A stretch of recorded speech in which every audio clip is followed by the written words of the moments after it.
So we were up to the Gemara was actually analyzing a brisa that we learned that said that shutfim are not able to be made zelazeh.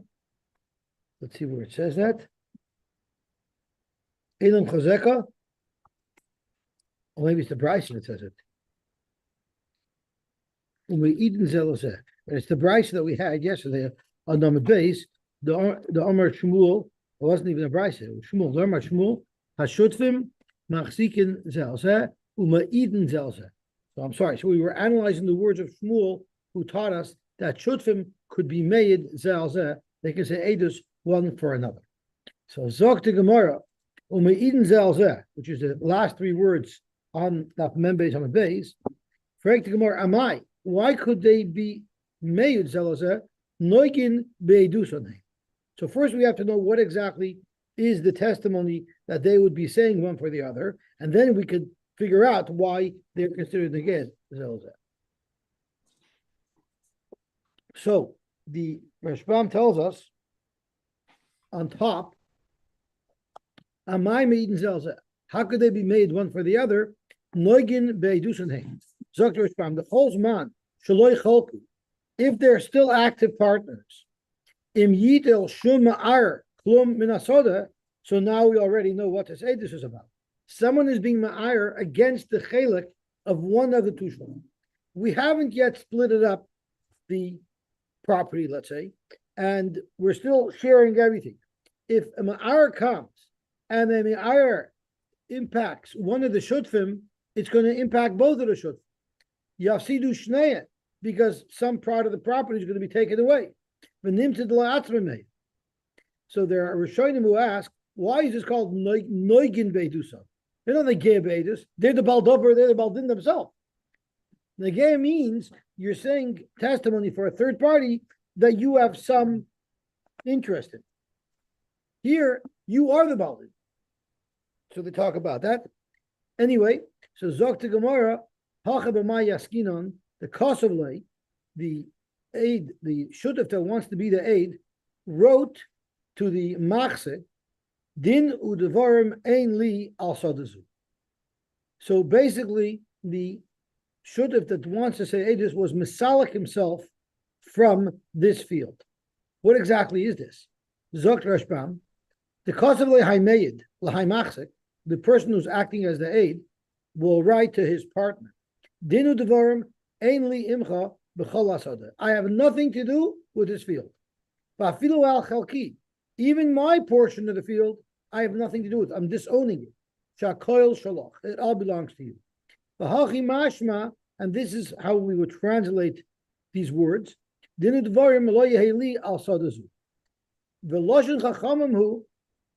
the way that the Lashon Gemara expresses so ainli seems to be speaking in current tense. Ainli, I don't have. What it really means is lo yeheli, I don't want to have, because I'm not making a report. I'm denouncing my chelik in it. And therefore, even in nasan lo chelkai, once I've given you my portion, so now I'm no longer a kohen. Therefore, made Allah the loy negayus made this. Now I'm never to be an aid, because I'm not negay here. I have nothing to do with this property as of now. Of course, the Gemara could have answered that it's speaking where there was a kinyan made, a proper kinyan. The Chiddush here is merely making this claim, or writing this claim. Well, it's not really a claim, it's a disclaimer. He's disowning it. That works. Frek Gemara doesn't work. Because of loy, my have it. Why would that happen? But Tanya we look in a brisa.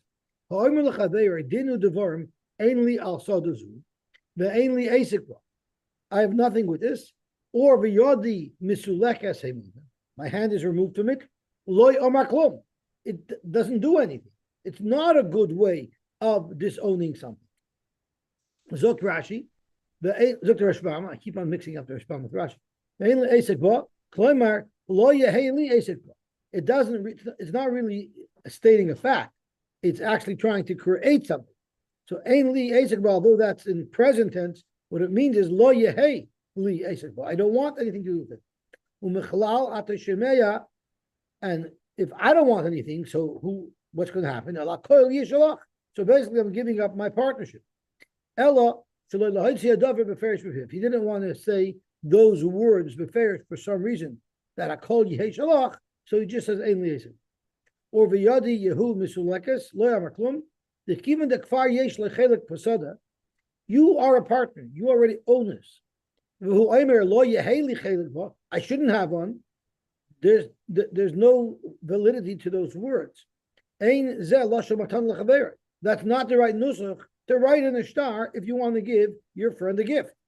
It's just a wrong expression. It's an invalid expression. El lashon tefillah. If anything, it's a lashon tefillah. Halavai shelo yehei li chelik b'sadazu.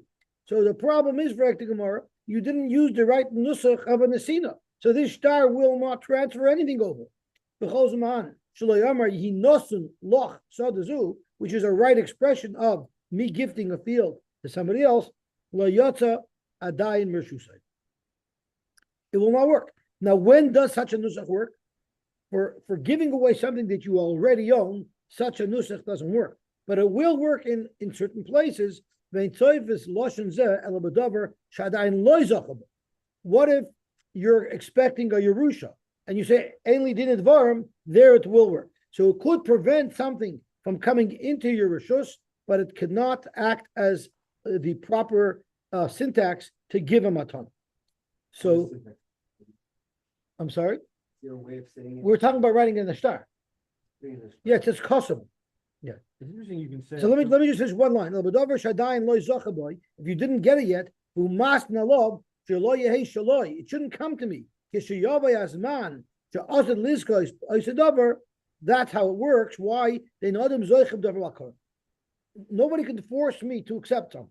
So there I could reject it from coming into my rishus, but it's not a good nusach for a star matana. What do you think of it? It's something that's a double olam. If he hasn't yarsened it yet, to say that I don't want to accept it, I thought we don't say that. It doesn't exist for him to say he doesn't want it. Well, it sure exists. Property's there, and he's going to yarsen it. So I can, as long as I state before I don't want it, at that moment when it's supposed to transfer to me, I could reject it. So, but there has to be a Yerusha on the table. It can't be like he's saying in advance. I guess so. But at the end of the day, I could refuse the acceptance of something. To accept it. Yeah, I could refuse the acceptance of something. Okay, so let's see the Gemara weiter. But for a matana, it definitely doesn't. He didn't just write that in a star. They made a kinyan chalipin. So he actually gifted away.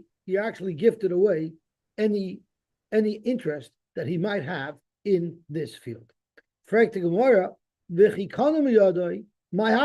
if he gifted it away, he's still in the game though. You know why? Because if I had borrowed money before I gift something, and I don't have money to pay my balchoiv, he's going to collect from that field that I gifted. So weiter I benefit. Why do I benefit? I benefit because we're going to soon see loiver Russia v'lo yishalim. Nobody wants to be somebody who doesn't make good on his loans. So therefore, now I don't have to take cash. I don't have to find money to pay him. He'll take that field, and therefore I'm still of benefit.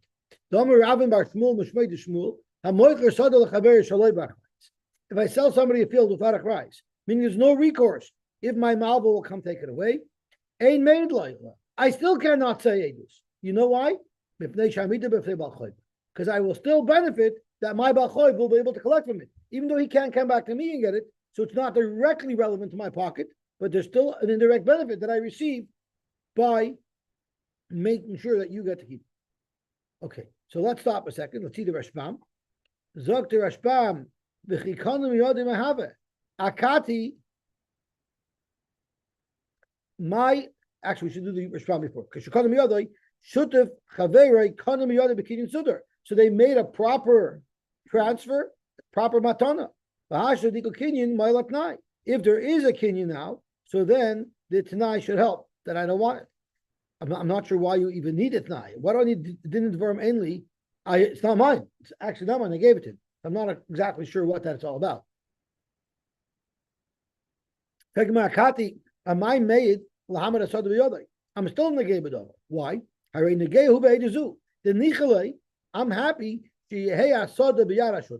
that my field should remain in the hands of my shutuf. This way, if a Bachayb wants to collect from me and the money, he'll be able to take the field away from my shutuf who I gifted it to.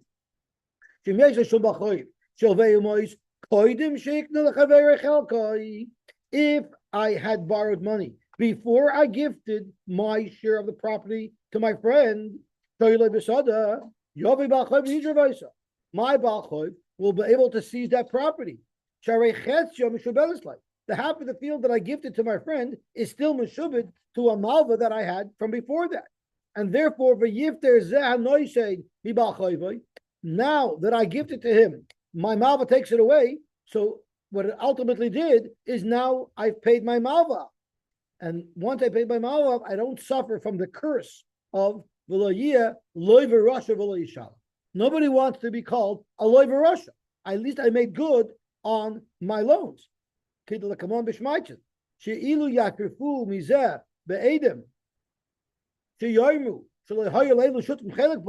error is that you both you should have never owned it. It belonged to my father. If it in fact belonged to the father of some other guy, meaning it was never mine, it was never my shutfis, and was never my shutf, my malva can't collect from it.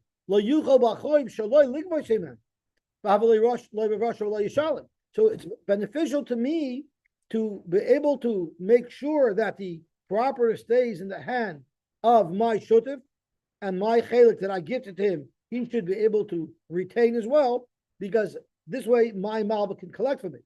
If it's proven that this property never belonged to us and always belonged to somebody else, then it was never meshubed to my malva, and now my malva is not going to get paid, and then I will be labeled with the label of loy v'rasha v'lo yishala. Okay, gewaltig. So zok to Gemara, and we brought a raya from a case of somebody who sells a property. So that means even if my malva takes it away from you, you have no recourse to come back after me. Still a made loyal. I still can't help you keep that property because I still benefit from the fact that my Bachayv can seize that property. So once again, even if we'd sell it, even if food sell, even if the person who owns the field would sell the field, if it was encumbered by a lien, it could still be collected. That's right. But what if it was never mine? What if someone was ma'ar on it and said, "What are you doing? This field has been in my family's possession for generations. I don't know how you got on it. Maybe your father stole it, but this has always been my field." So that means now a malva can't take from it because it was never mine. But isn't the case here that he's got a field, he's gifting it to somebody else, and he can protect that somebody else from any error that this field always belonged to somebody else and never had anything to do with it. That's the type of attack that he's fending off over here. So back to our question, why is it that Shmuel said that one shutef can say Eidus for the other shutef? Noigin beidusin. We're back to square one. The Gemara, how about my askinon? The kabel alei achrayis. He was makabel achrayis. So let's see. So let's see why. So why is it that the Brisa says you can? The Brisa says you can't. I'm sorry. So the Brisa is shloibachar. So what does it mean? So in our case, the reason why the shutuf is nemon because he was makabel achrayis. We need a lot of explanation. That makes it worse about makabel achrayis, right? The hashta ain't mamidel if they b'choyvoy the hilchoch made. Okay, so let's see what this means. So Zok, what type of achrayis did he accept over here? Achrayis to man. Inema achrayis to alma. So what does it mean achrayis to alma? Achrayis that it doesn't belong to anybody else. Let's have a look. Achrayis to alma. Shaloi b'shvil choyv chaveroi. I'm not accepting achrayis if my malva takes it away. No, I'm accepting achrayis That's where I'm accepting a chrayis. I'm accepting a chrayis that if someone comes along and says that this was never the property of the vendor who sold it to you, there I'm saying if someone seizes it, I will pay you back. So Zok Gemara, if that was the case, I surely cannot say edus to make it stay by you because I'm benefiting from that. Because if he takes it away, I'll have to pay you. By me defending the property as being mine and therefore I'm giving it to somebody else, that's surely not directly negated to me, because if it gets seized away from you, I'm going to have to pay. The nichelet have a biyodei mishum di mabik minei Allah had to come right back to collect from me. Ella, that's not the achrayis that he accepted, because that would for sure disqualify him as an aid and make him a negebedam. Tomorrow, ella achrayis the osele machmas. What does that mean? He's only being mekabel achrayis im yitrafu b'shvil chayvoy. So I'm selling you this property, and I'm saying, if they take it away from you and they say it was never mine, you're on your own. But if a malva of mine comes and takes it away, then you're not on your own. So then So hilchach, that's why in Arkes Meir Alel, Gabeir de Alma. Therefore, I can't defend you against the malva, but I could defend you against Ir de Alma, because Ir de Alma I'm not going to lose from, because like we said, if someone claims it was never mine, they take it away from you, that I'm not going to pay you back. So Hilchach made the gabe Ir de Alma lahamida biyadai she'enai mamidai b'fnei bal chayv. So it's not irrelevant to a bal chayv. He's just saying it like something that it would not be relevant for him, and therefore the man no yeshlay. How do I benefit from the fact that this third party can't take it away from you due to a claim that it never belonged to me? I have no benefit, because even if they take it away from you, there's no recourse. I'm not in any danger, and it doesn't impact loiva rush of shalom, because there's no malva here. So therefore, the mind no yeshlay. If a b'chayv comes and takes it away, v'lo yehei kenegdoi loiva russia, soif loiva russia v'lo yishalamu. So legabe b'chayv, there's still a problem, because if a b'chayv comes, you won't be able to take it. What's going to happen is, if they take it away due to a malva, all that happens is, if they take it away, machas a malva comes and takes it away. So what happens? I don't benefit at all. Why? Because there's a chrayis there. Because if a malva takes it away, I obliged myself to pay you back, right? If I'm paying you back and I don't have the money to pay you back, I'm still loiva rush v'lo yishalom. Now, if my malva can take it away from you and you have no recourse, well, then I benefit from making the property stay by you. Because if it stays by you, I won't be a loiva rush v'lo yishalom. But if I accepted a chrayis to pay you back, even if a malva takes it away, so if the malva takes it away, I solved the problem legabe me owing the malva, but now I owe it to you. So I'm right back where I started from. So there's still no benefit to me either way. The gam im lo yoyid loy, even if I want to say this, ma mavsit. At the end of the day, legabe a third party taking it away, claiming that it was his, there I don't care, because I wasn't makabel achrayis for that. And legabe a malva taking it away, I have no benefit either way, because either way I'm loiva rush v'lo yishal. Therefore, it's one b'chayv, the yeshlay that he has, the havi connected loiva rush v'lo yishal. So let's do this Rashi again. There was Rashi problem again, because it's a little bit complicated. The only achrayis that I accepted was if someone takes the property away, claiming it was never mine. It was never mine. That's where I did not accept the achrayis. I only accepted achrayis for the osele machmasei, meaning they're taking it away because of my personal loan. But if it's taken away from somebody who claims it was never mine, I'm not going to compensate you. But if it's taken away from you by my malva, then I will compensate. So under those conditions, I become a totally irrelevant third party, and therefore I'm nemon to say edus. Why is that? So Rashi breaks it. The Rishon breaks it down. If my malva takes it away from you, Yachsir lo yadamim. I accepted that I will pay you back. Hilchach meidala. That makes me totally neutral. Hilchach meidala gabe ir de alma. Therefore, I'm totally neutral regarding this property, and I could say, hey, just to defend you from error from someone who claims that this field never belonged to me. Hilchach meidala gabe ir de alma lahamida biyadai, to make the person who I gave it to keep it, because I'm defending him, saying that it was always mine, and I had a right to sell it to him or to give it to him. Because it's not impacting the Balchoy. The man noyesh. What benefit will there be to me, the Shutif, or me, the Moicher, who's saying Gatus? I have zero benefit whether or not this Shutif of mine, or this person who received the gift, whether he gets to keep it or not, it does not impact me in any way, shape, or form. Why? Because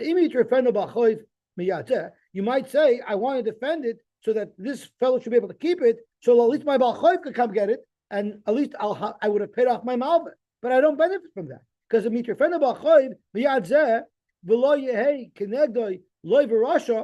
want to suggest that there's a benefit to me, that the recipient of my gift should keep that karka, because this way it could be used to pay off my choiv, it doesn't help me. Because if I did it b'achrayis soif loy v'rasha v'lo yishalamu gabe chaverei legabe a malva taking it away, I still have to pay.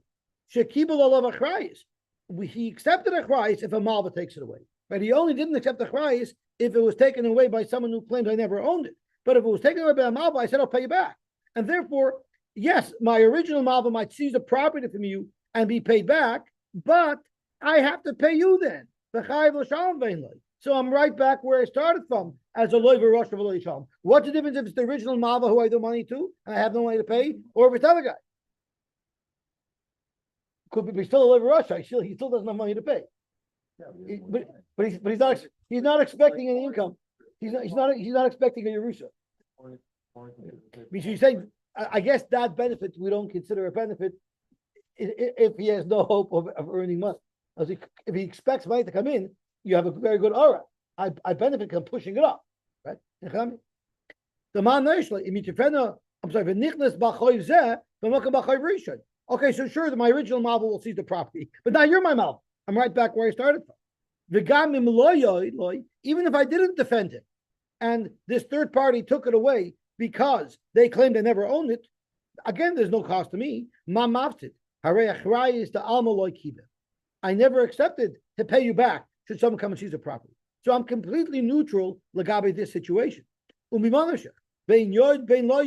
Whether or not I come to the defense of the person who I gave this property to, it does not impact me financially in any way. I have one balchoiv. The question is my balchoiv my original malva, or is my balchoiv you? Because they'll take the property away from you. So legabe me avoiding a scenario of loy v'rosh v'lo yishalom, my agents will have zero impact on that. And legabe you losing the property because someone else claims it was always his, there's no impact on me for that either, because I never accepted a price. The mikri loy v'rosha. So you might argue and say, if I actually borrow money I don't pay, that's a loy v'rosh v'lo yishalom. But if my choiv stems from the fact that I guaranteed a sale, who said that's called a loy v'rosh? Maybe that's a different type of scenario. So the Gemara later says that that's also called a loy v'rosh. No matter why you owe that money, if you owe money and you don't pay it, you're a loy v'rosh v'lo yishalom. Okay, Gavaltic. That's a motivating factor. No one wants to be labeled as a crook. No one wants to be labeled as a crook. I had a story once with an Italian guy, and ever since then I Google any new customer because you never know what you're going to find. I had a customer. I'll say Zachar Latoiv, even though he's a lowlife. His name was John Cardillo, and he owned Curzon Fitness. Remember him? He owned Curzon Fitness, and when we started working for him, he was this big monstrous bodybuilder, and never he had terrible cancer, and he literally deteriorated and he looked like a raisin when he died. And we were doing a lot of work for him for over a year and a half. And then he was in and out of the hospital. He would call me at 1:00 in the morning. I just got back from the hospital. My system's not working because he had an old, complicated geothermal system. And over the course of a year, I think his bill added up to $1,000 or $1,500. No big deal. He sent me a check, and the check was canceled. So when I get a check and the check is canceled, to me, that's a sign of trouble. Because if he would have called me to complain about a bill, there's no complaint. And if the check bounced, okay. But he canceled the check. So I knew that this guy's a crook. So then I said, okay, now let me see who this guy is. And I Google him. I find out that he was married to a secretary because of he decided that he liked her better than the first wife, and none of his kids talked to him because he abandoned his wife. And then he was a very strong guy. He almost pummeled some of his workers to death because he was a wild man. And of course, a lot of gyms are fraudulently billing people's credit cards even after they terminate their memberships. So this guy was in trouble for all the different things. So I called him and he wouldn't answer the phone, but I had his wife's cell phone too. So I called his wife and I said, your husband, not only is he going to rot in hell, he's going to rot in this world as he's rotting in this world limb by limb. And he deserves it because what goes around comes around. He hurt so many people and you helped him. Now it's your turn. So she was freaking out. So a second later, he calls me. He said, how dare you speak to my wife that way? I told him, I have to speak to your wife that way. I want to speak to you, but you were a coward. You weren't answering the phone. Now I'll tell it to your face. And I told him the same speech. And he told me, I can't go to I know I'm dying, and I can't go to my grave knowing that everybody's going to tell my boys, all my boys are going to hear about me, is that I was a crook. So I told him, I have a simple answer for you. Pay me, and I'll tell your children that you paid me in full. You're not a crook. And that's what happened. So the guy, Mamish, couldn't handle being a labor rush for Shalom. Mamish couldn't handle it. And because of that, he paid me in full. And every time I started Googling people's names first. Okay. Did you leave him a nice Google review? What? Did you leave him a nice Google review? But I got paid. That's all that counts. I got paid. So he ended up giving me a credit card. I got paid right away. Okay. So Zok to Gemara. So there's this concept of Eloi Baruch V'Eloi Shalom. If you accept it, if a malva takes it away, but not if it's challenged because of original ownership, then you become completely neutral. Gewaltig. 1 second. 1 second. There was an important Tosis kasha that I'm trying to find. We'll have to find that later. Oh, here it is. Okay, that's a little bit later in the Gemara. Okay, so let's see the Gemara weiter. Okay,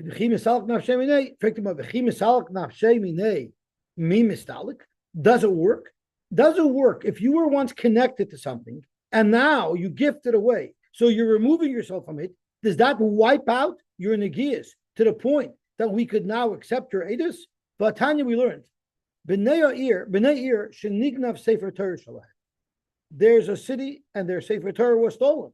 So everybody in the city is relevant to that Sefer Torah because it's communal funds. Nobody in that city would be qualified to paskin on such a case, and no one would be named as an aid. Ein donin b'dayane oisa here, vein mevin raya me'ancha oisa here. Because since everybody is considered a baldin, because we're all the victims of this crime, nobody's named. Frag the Gemara, based on your easy solution, let two people pronounce we're makne, any interest we have in this Sefer Torah to the city, it has nothing to do with us, and now we become instantly a neutral third party. Viladainu. Let him be dayanim. Maybe I don't know why the Gemara asked after dayanim and not edus, because our discussion is edus. And for the Gemara, shiny Sefer Torah to l'shmiyakai. Whether or not we have a financial interest in it is irrelevant. We still have a great benefit for our community to get the Torah back. Let's have a look quickly at the Rashbam over here. Zog to Gemara, mi mistalik bitmiya. I'm looking at the Rashbam. Mi avasilu gomer. Just because you gave up your interest, does that eliminate your interest? L'gabe negius of edus. I feel l'gabe edus. So like having a geb edus klal and v'yochel lahoyit. Because the ukumas lebish economy yada. You said a moment ago that the reason why two shouldn't be made zelzeh is because one of them is going to relinquish his interest in it. But you see, even relinquishing your interest didn't help, because if it did, why wouldn't it have worked in the case of the Brisa? You know what we're concerned about? Why shouldn't we trust them? In the case of the city with the Sefer Torah, two people give up their financial interest in the Sefer Torah. Why aren't they believed? Because we're afraid it's a kanunya. They officially are misalik their interest from it. So now we're officially not negei b'dover. Kadesh Yod Le'eleh, B'yamadem and B'yadai. So we'll get the testimony in, and then we'll be able to retrieve the Sefer Torah. After the guy can gift me back what I gave him. So it's the same thing in our case. How could you trust a guy just because he gifted it to his partner? How do you know they're not doing that just to be able to have him save the deal? And then as soon as all the controversy is over, his shudif will be knocking it back to him. And I'll bring you a raya that is a problem because raya edim sharu shagonvoy. If two people of the city saw who stole the Sefer Torah and they're saying edus, or they can give extra testimony to say that this Sefer Torah in question belongs to this city, and this guy who claims it's his stole it. The chulin shutfin v'nagain be'edusin. But frankly, based on your strategy of them disowning their chelik, let them do that here as well. Listalku yichtavu din udvarim ein li al Sefer Torah zeh v'yiknu miyadam, and then everything will be good. And for the Gemara, del shmiya kai ben yochel asalak atzmoi shelo yeino gei be'edus. Even if they have no ownership in it, he's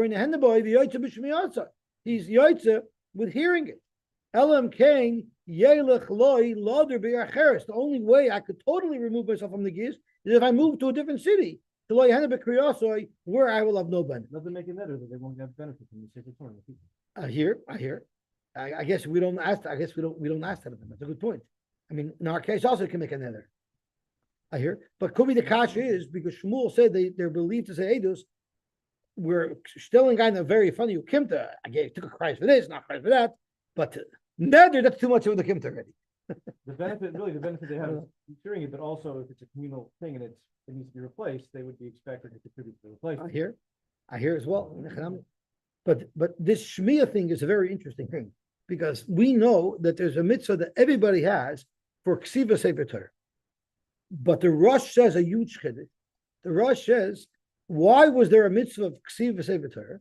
Because people learned from it. But nowadays, the Rosh referring to his modern, woke times. Nowadays, nobody learns from a sefer Torah. We learn from Chamashim. We learn from Mishnayos, and we learn from Gemara, and we learn. And the Rosh says, I don't know if they learn from Rishonim. But so Zok the Rosh, the main purpose of the mitzvah of ksiva sefer Torah is that you and your family should have to learn from it. Today, the mitzvah is to buy Sfar.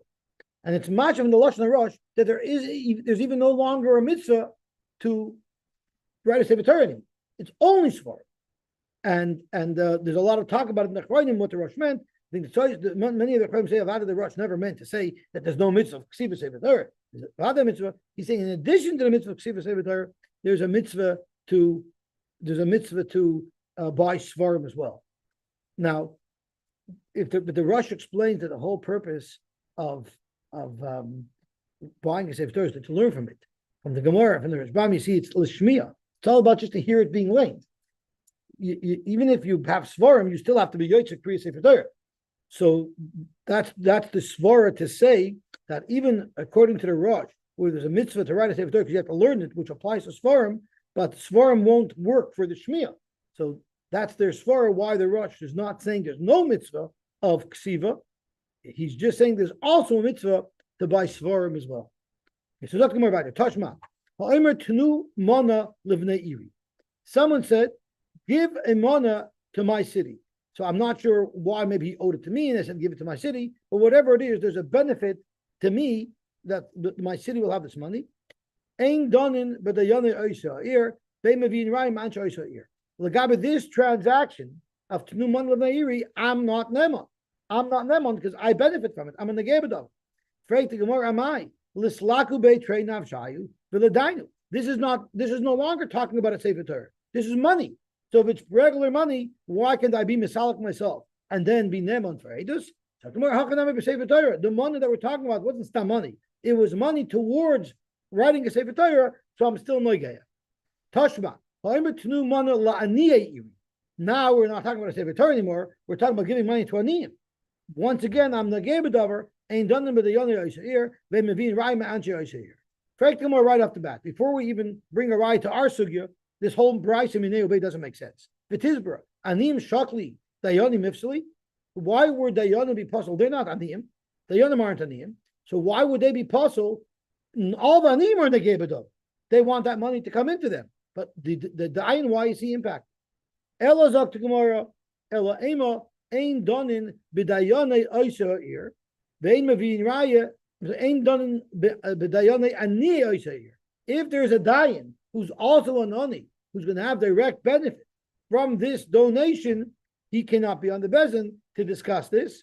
The aim of being raya mani oisa ir. Any other in the city cannot be an aid because he is directly related. But Frek Gemara, why? Whoever it is, let them say, I will not receive any money from that particular donation. And then it's not like, or I won't take any money from the city at all this week. And therefore, this donation is completely irrelevant to them. Viladainu. Gemara, Hachanami b'Sefer Torah. We're talking about a Sefer Torah. It's talking about a niyim. V'amai karilu aniyim, ta'koil eitzel Sefer Torah aniyim. When it comes to a Sefer Torah, everybody's an ani because everybody needs the Sefer Torah. So it's referring to Sefer Torah, it calls it a niyim. Zok to Rashbam, why are they niyim? Shekulim tzrichen loy. Everybody needs the Sefer Torah. But derech b'nei adam likroi b'nei iroi aniyim k'sheinim Sefer Torah. It used to be that any kehillah that didn't have a Sefer Torah, they called each other aniyim because the aniyas gadlus, and not having a Sefer Torah is aniyas. I guess that's how people talk. You know, Sefer Torah, oh, they're aniyim. So therefore, this brayso says Laniya Ire, it's referring to everybody in the city because they didn't have a Sefer Torah. Okay, Gavalti. The boy sema loylim ketekatani Aniyah Mamish, or you could say it was Aniyah Mamish. So if it's Aniyah Mamish, why would the Dayanim be puzzled? Gemara uvaniye the Rami Alayu. We're talking about Aniyim that the city, the members of the city, everybody else in the city who are not Aniyim have to pay. So if this money comes in, we don't have to pay because the money's there. But if the money doesn't come in, we have to pay. So it becomes directly relevant to everybody in the city who will have to kick in funds if this money doesn't come in. Either kitzlahu, if everyone only gives a set amount, then what's the difference? I got to give my set amount anyway, whether or not this money comes in. Let them put the money in right away. So let's say, even if this money will relieve them of having to pay their fair share, let them pay their fair share automatically. And now they're not Negabadov anymore because whether or not this money comes in, they're not impacted financially. So less of the Treminai Amad the Kitzlu will dinu, and they become neutral. Depending on what comes in, I'll have to give more or less. So therefore, there's still a benefit. Or maybe the kitzlu, the nichelu, the kivin, the ravach. Even if I paid mine, I'm still negabedover because the more money that's in the pot, the better. It's still better for our kehillah, and therefore I'm a negabedover. So the question really here is, Tosfos asks a very, very important kasha, which brings out a very interesting machlokes. And Tosfos asks as follows. Let's look at the little Tosfos, the second to the bottom. Philosalku beitrei minayu l'dayin. Just remove yourself from the scenario, and then now you're neutral. Now you should be believed. And very Tosfos. In order for an aid to be kosher, he had to be kosher when the whole incident occurred. If he was possible when the incident occurred, and now he's not possible, and what Tosfos is referring to is a karev. Let's say you're a karev when something occurs, and then you're ice karev, you divorced. Let's say you're a karev due to marriage, and then you divorce, so you're no longer a karev. You still can't say edus, even though now it's not relevant to you because you're not a karev anymore. Because you have to be a completely third party, even when the incident that you're reporting on would have occurred. So when this whole incident occurred, I was a relevant party. Now, before I say edus, to neutralize that relevance shouldn't help. It's like a karev in this rachik. The Marie Tosfos answers,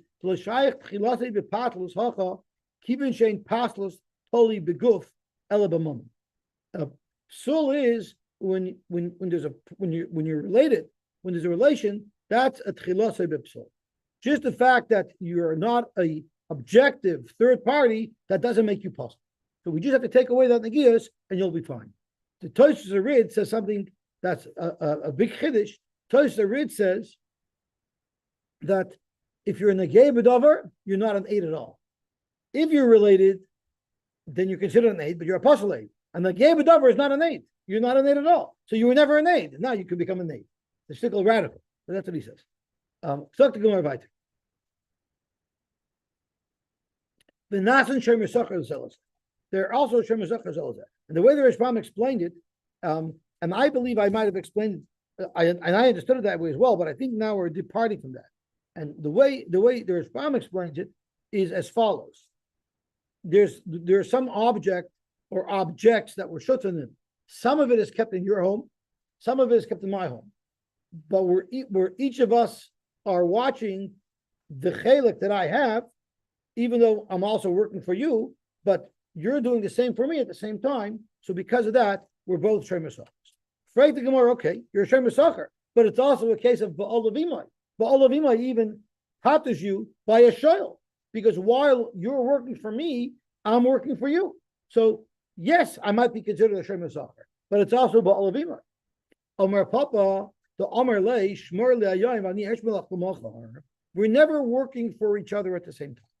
I told you today I will watch it, and you're not working for me today at all. And tomorrow you'll watch it, and I won't be working for you at all. Therefore, it's not a problem of Ba'alavim. And it can't be that when we originally did it, we made up. You're going to do it 1 week, I'm going to do it 1 week, because then you are doing it with me. You are hiring me at the same time. So it has to be that each week was independent. Okay. Zok to Gemara weiter. Tanu Rabbanim. Mocher loy bayis, mocher loy soda. If you sell somebody a house or a field, ein meid loy aleh, you cannot be made, mipnei shaykh you soy alov. Because there's going to be recourse to you if it gets taken away from him, so you're in a game though. Mocher loy para, mocher loy talis. What if you sold him metaltlin?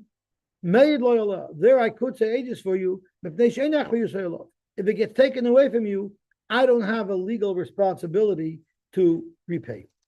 Frank Gemara, Maishna Reisha, Umaishna Seif. What is the difference between the Reisha and the Seifa? So let's have a look how the Gemara asks that question.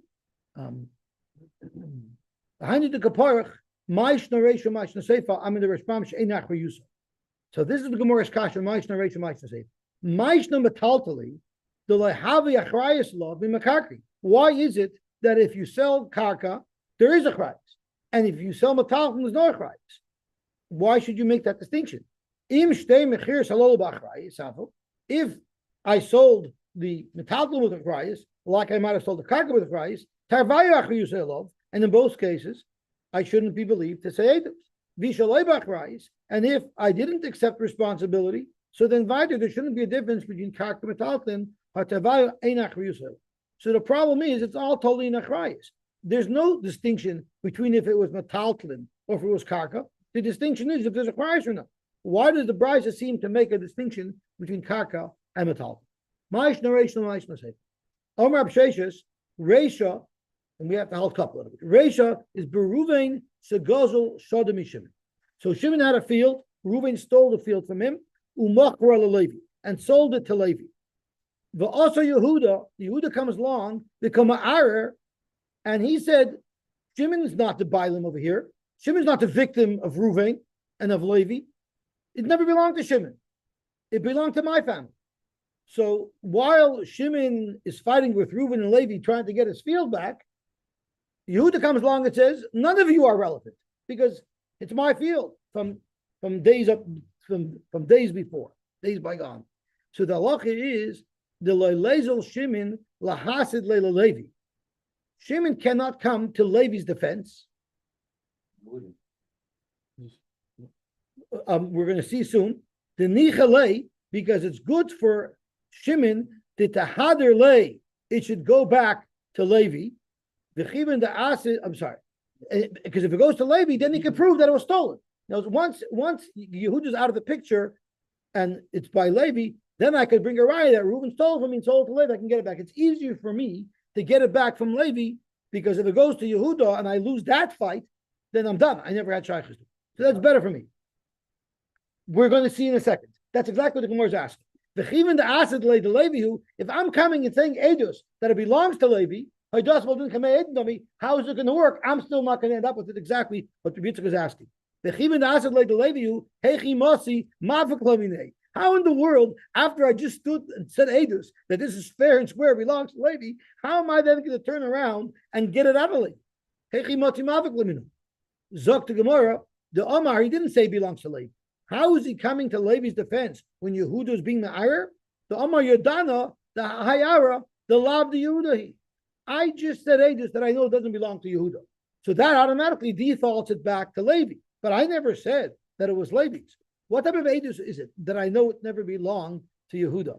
So what the Rashbam explains is the apostle Eid Yehuda because Lanusa. Yehuda brought Edim that it belonged to his grandparents, and you said Edus that his Edim are apostle Edim. So all I'm doing is I'm repelling Yehuda's attack, but in no way am I stating that this property belongs to Levi. Or whatever Tanya there was, al makrish kagoin shemade b'fanai hoydalai. Or maybe Shimon will come and say that Yehuda was moided to me. He'll come with another eight. Yehuda's moided never belonged to him. So it's just a matter of undoing, neutralizing Yehuda's attack. And there, then by default, it'll fall back into Levi's hands. But in no way did I ever express that I say belongs to Levi. The Levi. So that's the practicality of how this could have happened. Zok to Gemara, the Chivinat Levi who Hechi was Kamavik the Amar Yudan the Hayara Lav Yudi. Who's the Chusa the Kamavik Lam Levi Lev Kame Yehuda. So I don't understand. If you're already fighting to prove that it's not Yehuda's, why don't you? Why is he busy with this? Let him fight Yehuda. Why did you want to fight Levi? Like why does he care? Teretz is the Amar Hasheni Noyachli Harishan Kashamin. We had this far. I'd much rather fight Levi and Reuven than fight Yehuda. Yehuda's a tough guy, so therefore let me first let the field come back to Levi, and then I'll deal with Levi. That's why he would want to do something like this. We boy Shema going to Islay Sahadi Lama. I'm sorry? By saying it's not his. I'm not saying he's not claiming it for him, but he's starting up with it. I understand, but the question is why doesn't he? He didn't prove to Levi that it was his. If he would have had to prove to Yehuda that it's his, it would be a big fight. Yehuda would try challenging his Edom, so he doesn't want to do that. He just wants to get rid of Yehuda completely, and then he'll bring his own Edom. Because he's afraid that Yehuda will be Machash Edom. Yehuda had good lawyers. I'd rather not fight Yehuda. I'd rather just damage his claim. So the teretz is the Islas Hadil Mar Islas Hadil. Both sides have Edom. The Omer Abonon Ira Hechad the Kaimatekum. Right now, Levi's holding on to the property. If Shimon brings Edom that it's his, and Yehuda brings Edom that it's his, it's really a situation of Kol Dal and Govar. So they just leave it where it is. They will leave it in Levi's position, in Levi's possession. Let's see the Rashbam. The boy Sema. We're running late, so we have to go fast. The boy Sema lahaki loymati Shimon lafukim Yehuda. You know why Shimon doesn't want to take it away from Yehuda? Because going to Islas Hadil Shimon, Sasad Shaloi. Shimon has two Edom saying that it was always his. Islas Hadil Yehuda from Mekishan Leilu. We had this exact case. You say called Alam Glover in such a case. You leave it where it is. If there's a muhsik, it stays there. If not, it's called Alam Glover. We had before. Right? The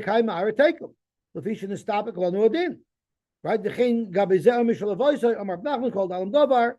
So let's skip. So Zok Gemara, so Zok Rashbam weiter. Amanami uki trei bad trei. So that's what would happen over here. You have Yehuda's Edom that are contradicting Shimon's Edom because they each claim it was theirs for generations back. Vukiara becheskes bar tacha, which is the case of Hashat Bachanami. Imatli aded Yehuda. If Yehuda ends up getting it, loymati Shimon lafukiminei ba'anis hadi the mafik lamelevi.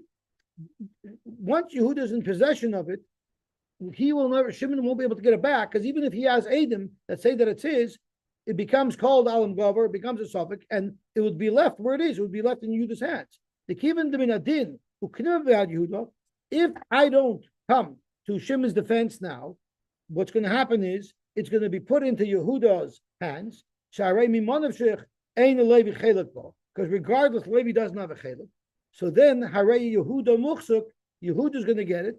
Even if I have Edom that say it's mine that contradict his Edom, I'm not going to be able to get it out. I'm not going to be able to get it out of his property.